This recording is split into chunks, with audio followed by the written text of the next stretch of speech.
Hi Gemini, kamusta kayo? Hope you're all doing well and welcome to 1111 Pinoy Tarot. This is a general reading for love and romantic situation. Just take what resonates for you at huwag ipilit itugma kung hindi para sa inyo. Maraming salamat Gemini. Please like, comment, and share, and please tap the bell for updates. Let's see kung ano yung energy mo, Gemini, and your person about love and romantic situation. Ano yung energy ng person mo towards you, Gemini, about love and romantic situation. What is going on in your connection? Anong energy ng person mo towards you? Okay.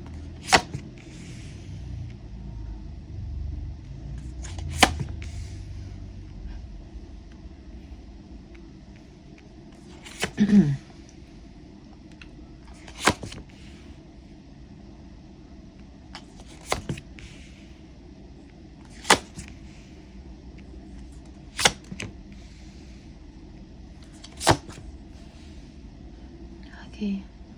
So Gemini,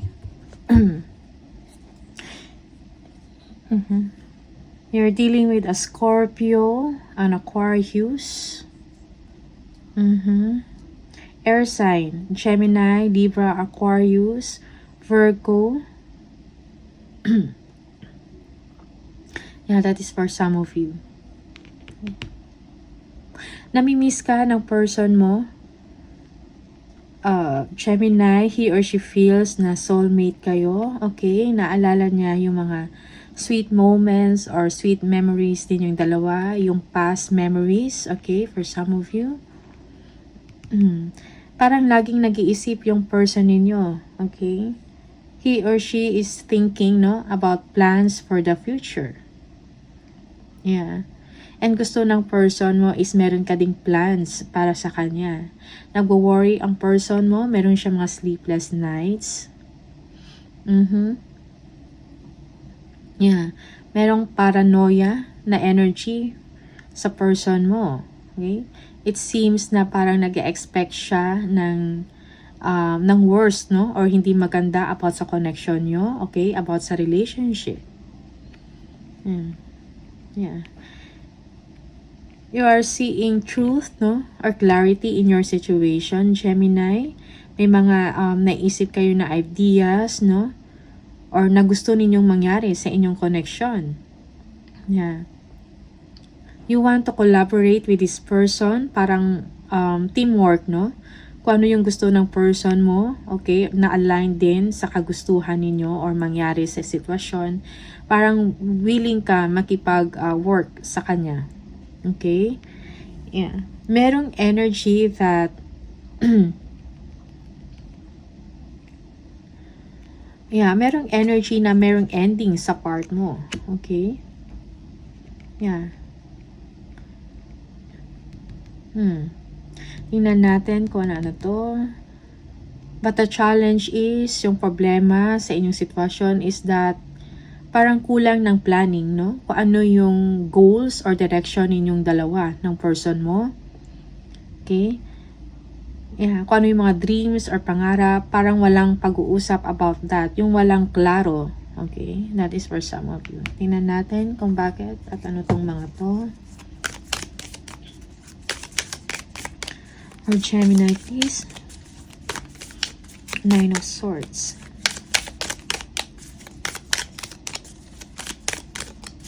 Nine of Swords. Page of Wands. Gusto talaga ng person mo, no, naglo-look forward siya ng isang maganda, no, na relasyon with you. Something plans. Okay, nag-iisip siya kung ano yung plan mo sa kanya. Gemini, okay? Gusto ng person mo excitement. Nagpaplano ka about sa future, exciting plans, travels, or adventure. Okay? Yung iba sa inyo, nagkakaroon ng sleepless nights, yung person mo, because of some, naalala niya yung mga exciting events or moments with you. Okay? Yeah. Merong worry din sa part ng person mo na baka the situation na meron kayo ngayon is just temporary. Okay? Or baka wala kang plans para sa kanya. Something like that. Okay? Ace of Pentacles. Maybe your person wants to have a family with you, no? Gemini. A new beginning, no? Long-term relationship or commitment. Ito yung gusto ng person mo sa inyo. Okay? Yeah. And your person feels that ito rin yung gusto mo with him or with her. Okay? Something solid, no? Merong commitment. Okay? Your person feels na parang soulmate kayong dalawa, na ikaw na yung para sa kanya. King of Swords.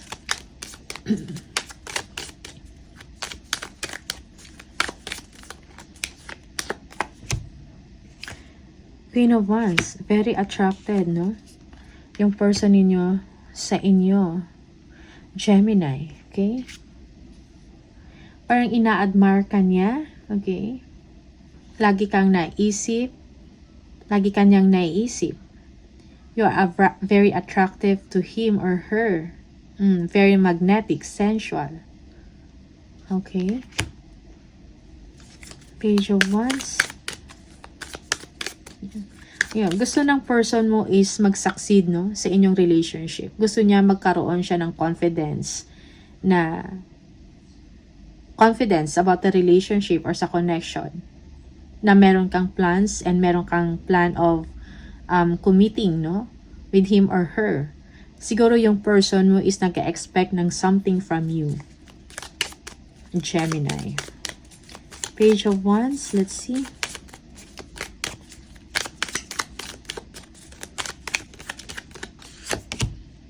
Yeah. Okay.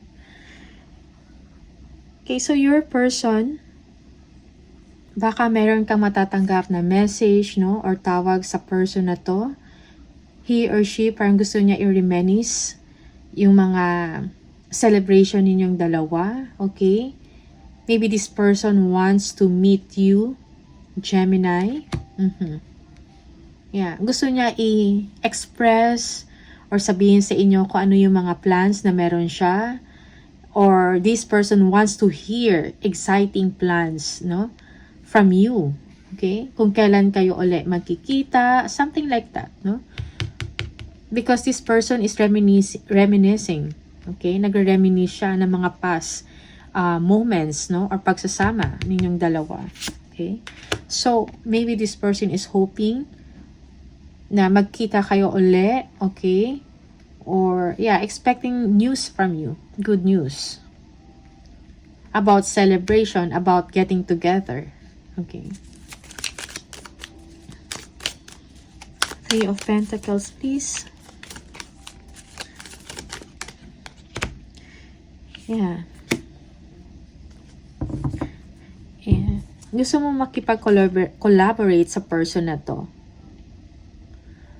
You are showing your love to him or her through being a provider, no, a protector, no? Yeah. You also want to work or to collaborate with this person for a long-term, no, relationship. Yeah. Willing ka magbigay ng iyong attention, ng effort with this person. Yeah. It seems that you don't want to let this person go in your life. Yeah. Ace of Swords. Tingnan natin to.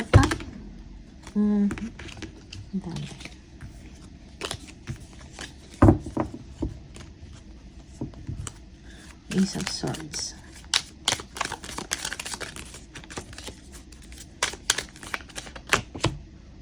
Yeah, Six of Cups. Yeah, naalala mo din yung person na to. Okay. You feel that you are victorious with this person. Yeah. Parang nagkaroon ka ng clarity or you're getting some truths na this person is caring, nurturing, no, and supportive of you. Okay. parang nakikilala mo na yung person and you are missing this person also. Okay? Parang mas nakikilala mo siya ng malalim. You also feel that both of you are soulmates.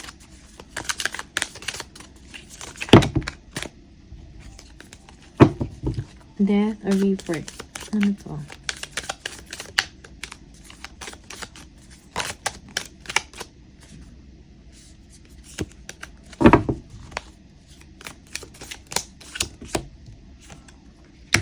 The moon. Oh, you're thinking about something. Okay? Merong fear. Ano to? Tingnan natin.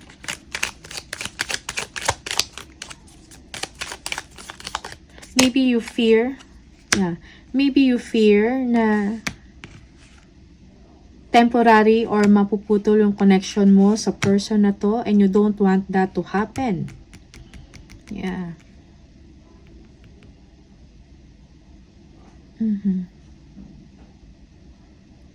Yeah, for some of you, meron kayong ending na mangyayari sa part mo. Okay, so that you will be able to pursue this person, 2 of Wands, no? But this is something, you dream about this. Gemini. Okay? Yeah, may mga kailangan kayong tantuhin, or pag-isipan, no? About sa situation mo. You're thinking about ending so that you will have a new beginning, okay? With this person. Yeah. You fear also na baka mag-end yung connection with this person and you don't want that to happen. Okay? Because you want this connection. You are willing to compromise with this person, Gemini.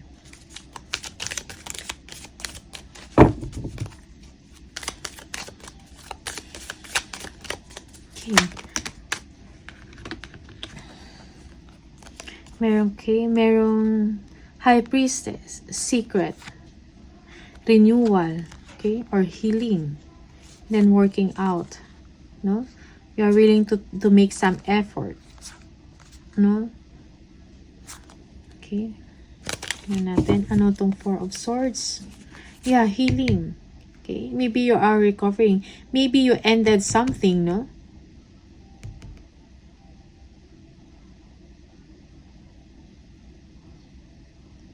Maybe secretly you have ended something. Maybe you have ended with someone. You have ended a connection with someone, okay? And you are hurt also. You are recovering.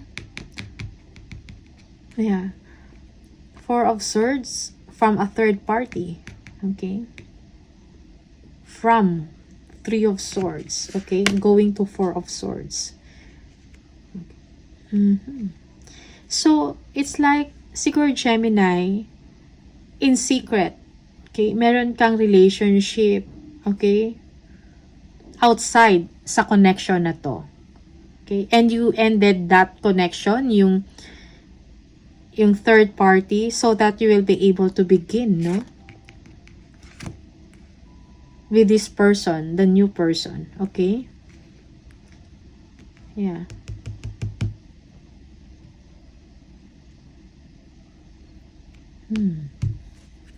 Just take what resonates for you, Gemini. Okay?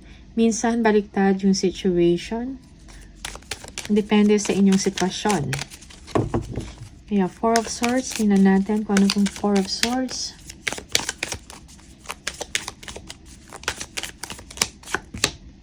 Again, yeah, 2 of Pentacles. So, you're going to make a decision. Maybe meron kang pinag-iisipan, no? You need to act, you need to decide, and then act so that you will be able to pursue kung ano yung desires mo, no? In this connection. Okay? So, maybe you are dealing with 2 situations. Yeah, tama nga. So, maybe there is a third party in the picture. You're thinking about ending a relationship, a previous relationship, no? And pursue this second one or another relationship. Okay? Yeah, so that's why you are hurting Yeah, you are recovering from from sorrows, from separation. Okay? Yeah. Tingnan natin, Knight of Pentacles. Now, parang kailangan mo mag-establish ng plans. Solid plans, no? For you and for this connection, Gemini.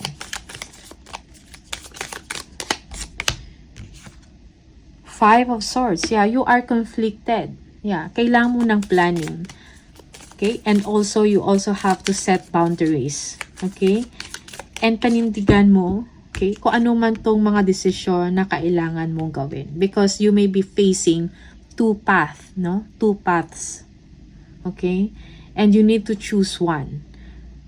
Okay? I don't know. Maybe right now you are in a situation na nahirapan ka because you are managing two situations.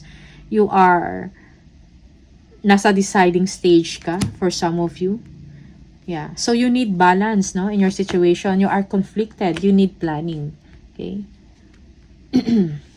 All right.